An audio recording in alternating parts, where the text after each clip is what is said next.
students, this is Amit. Welcome to my channel Cafe Abhyas. So today we're gonna see the second part of chapter 1 science, that is classification of microbes. So microbes को हम लोग micro organism भी बोलते हैं, right. First part में chapter 1 के हमने देखा था जो 5 किंगडम्स के बारे में, लिविंग ऑर्गेनिजम्स के बारे में या फिर क्लासिफिकेशन के बारे में.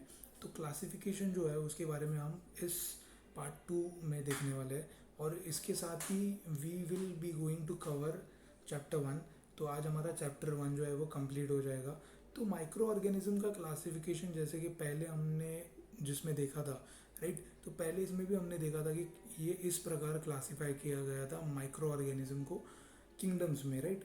तो सिमिलरली ये भी वही चीज़ है, ठीक है. पर इसमें कुछ दो नए ऑर्गेनिजम्स या फिर दो नए माइक्रो ऑर्गेनिजम्स हम देखने वाले हैं. दो नहीं, तीन देखने वाले हैं, दैट इज़ बैक्टीरिया, एल्गी और वायरस.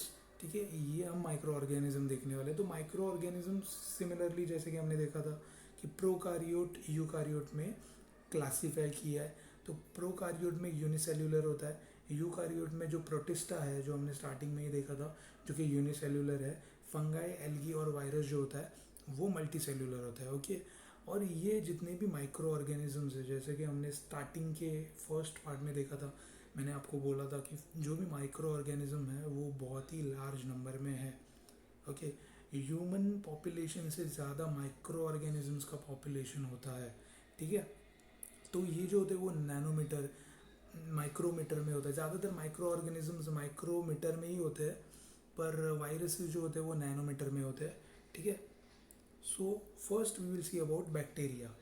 सो बैक्टीरिया का जो साइज़ होता है वो 1 to 10 माइक्रोमीटर के आसपास होता है. Okay. So size range up to 1 to 10 micrometre. वो यूनिसेल्यूलर, इंडिपेंडेंट और पैरासिटिक ऑर्गेनिज्म होता है. अभी यूनिसेल्यूलर, इंडिपेंडेंट, पैरासिटिक मतलब क्या, कि सिंगल सेल ऑर्गेनिज्म होता है, ठीक है. ऐसे सिंगल सेल्स होते हैं. इंडिपेंडेंट होता है मतलब ये एक तो मूव नहीं कर सकता है, ठीक है, ये एक चीज़ है. प्रोकारियोट होता है और इसमें भी सेल वॉल होता है, जैसे कि फंगाई. फंगाई में जैसे कि सेल वॉल होता है, ठीक है. जैसे कि हमने देखा था कि फंगाई में सेल वॉल होता है, वैसे ही इसके अंदर भी सेल वॉल प्रेजेंट होता है. बट दोनों में एक ही डिफरेंस है कि फंगाई जो होता है वो यूकारियोट फैमिली से बिलोंग करता है और ये प्रोकारियोट फैमिली से बिलोंग करता है. और फंगाई में जो होता है वो न्यूक्लियस और सेल ऑर्गेनिल प्रेजेंट होता है और इसमें जो होता है वो एब्सेंट होता है. इसकी वजह से एक तो ये मूव भी नहीं कर सकता है, इसके अंदर क्लोरोप्लास्ट भी नहीं होता है, राइट. तो ये सिंपल बाइनरी फ्यूजन से रिप्रोड्यूस होता है.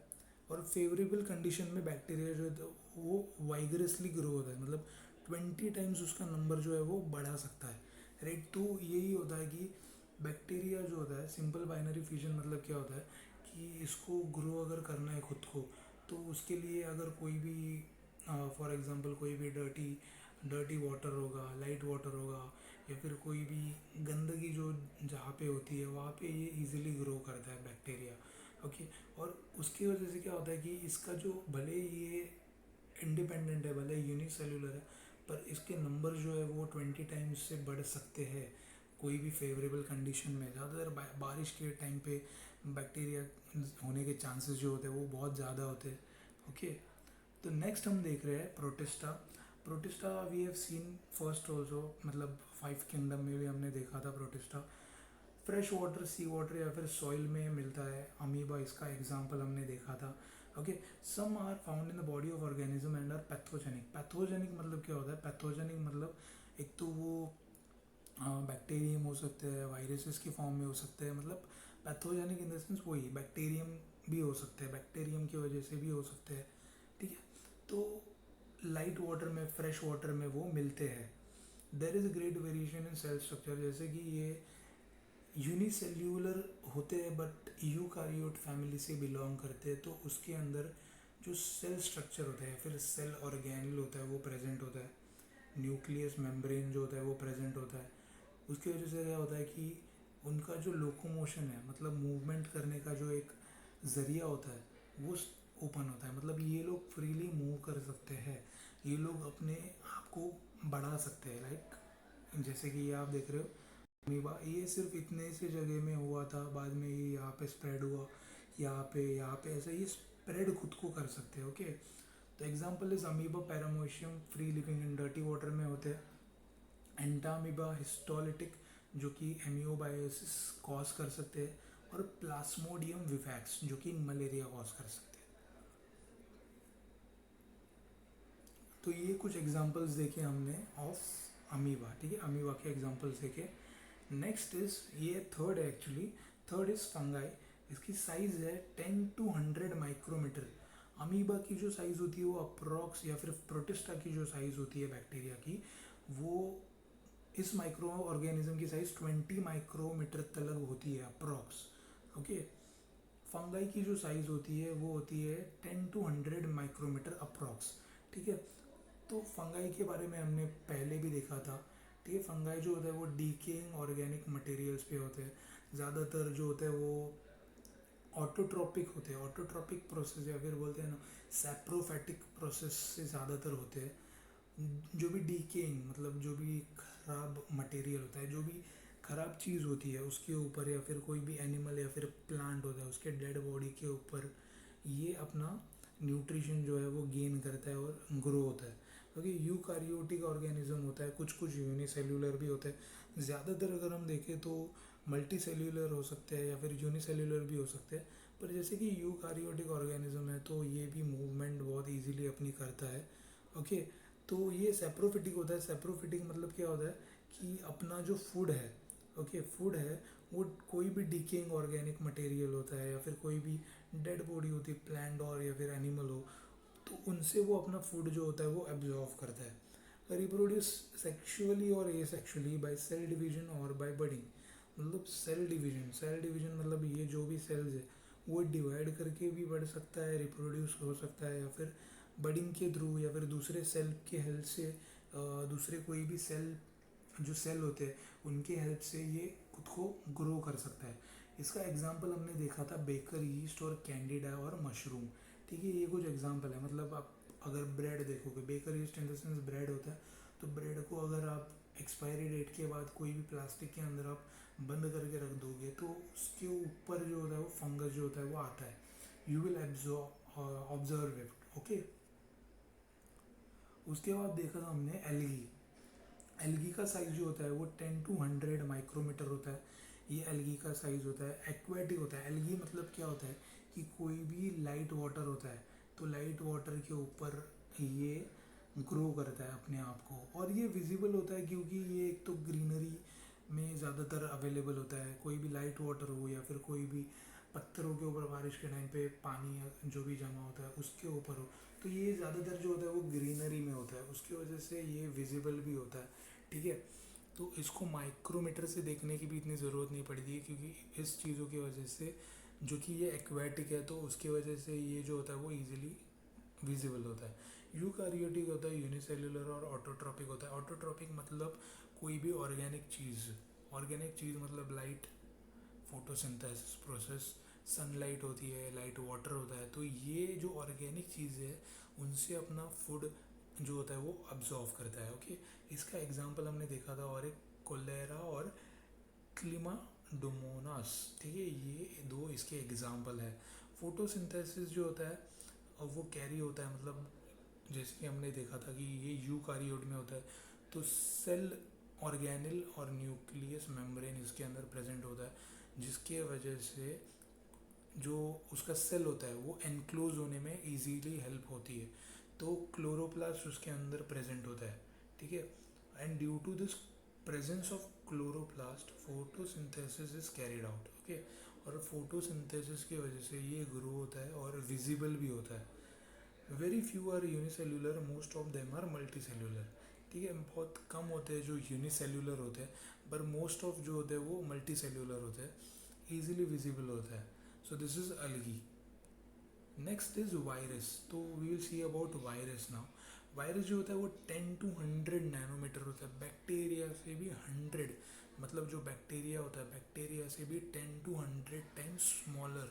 मतलब बैक्टीरिया हो, फंगाई हो, एल्गी हो, इनसे भी स्मॉलर होता है वायरस।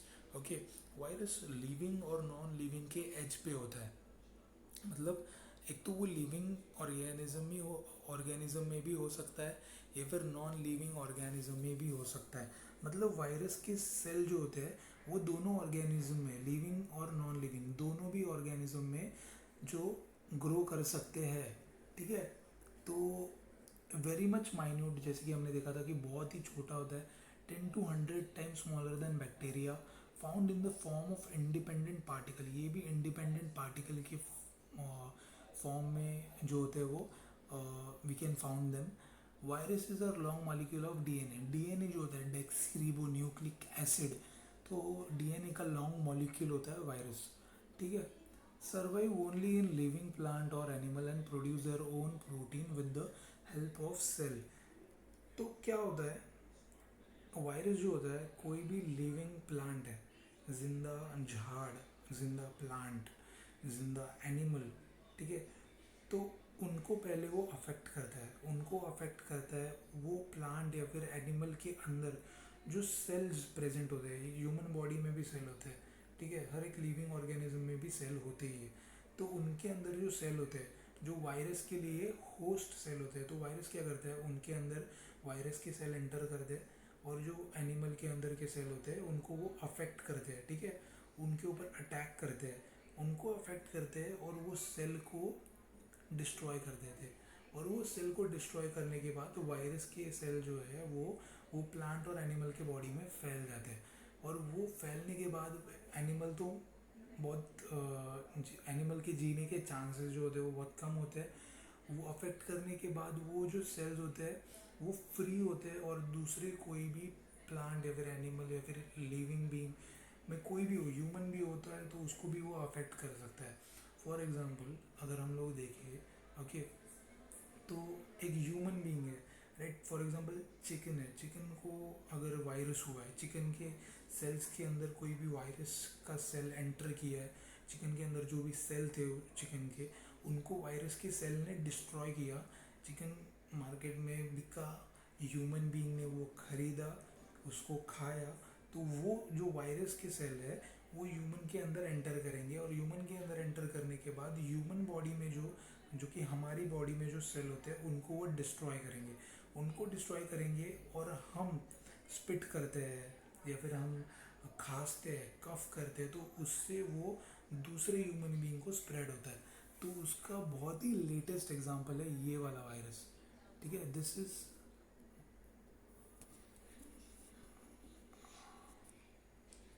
ओके। सो ये जो है this is one of the latest example of virus. This is known as कोविड-19, दैट इज कोरोना वायरस, जो कि चाइना में फाउंड हुआ 31 दिसंबर को। ओके, तो ये जो वायरस बेसिकली है ये कौन से एनिमल के अंदर फाउंड हुआ ये अभी तक प्रूव नहीं हुआ है, it is not proven till now. But जो भी एनिमल था चाइना के, साउथ चाइना के जो मार्केट वुहान करके वहाँ पे जो सिटी है, वहाँ पे जो मार्केट था वो मार्केट से कोई किसी ने वो एनिमल को ख़रीदा, घर पे लाके उसको खाया। वो एनिमल को खाने के बाद वो इंसान को वो वायरस ने अफेक्ट किया, इंसान के बॉडी के अंदर जाके इंसान को अफेक्ट किया, वो इंसान दूसरे लोगों के कांटेक्ट में आया, ऐसे ऐसे करके वो ह्यूमन बीइंग्स में स्प्रेड हुआ। So this is what virus is. Virus जो होता है वो भी अपना नंबर जो है वो डबल कर सकता है, पर उसको क्योर करना है या फिर उसको अगर हम लोग को डिफीट करना है तो उसके लिए बहुत सारे प्रिकॉशनरी मेजर्स जो है वो रिगार्डिंग हेल्थ हो या सेफ्टी हो, तो उसके रिगार्डिंग बहुत सारे मेजर्स जो है वो लेने पड़ते हैं।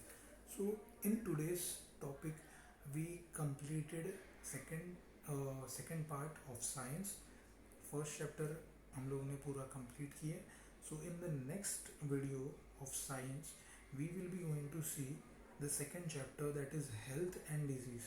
ओके, तो हेल्थ एंड डिजीज़ के बारे में हम देखने वाले। It is very much interesting topic. So if you like today's video, please click on the like button. If you have any queries, कोई भी क्वेश्चन हो तो just comment in the below section, okay. और दूसरी important बात यह है कि subscribe to the channel if you want to get update of each and every video.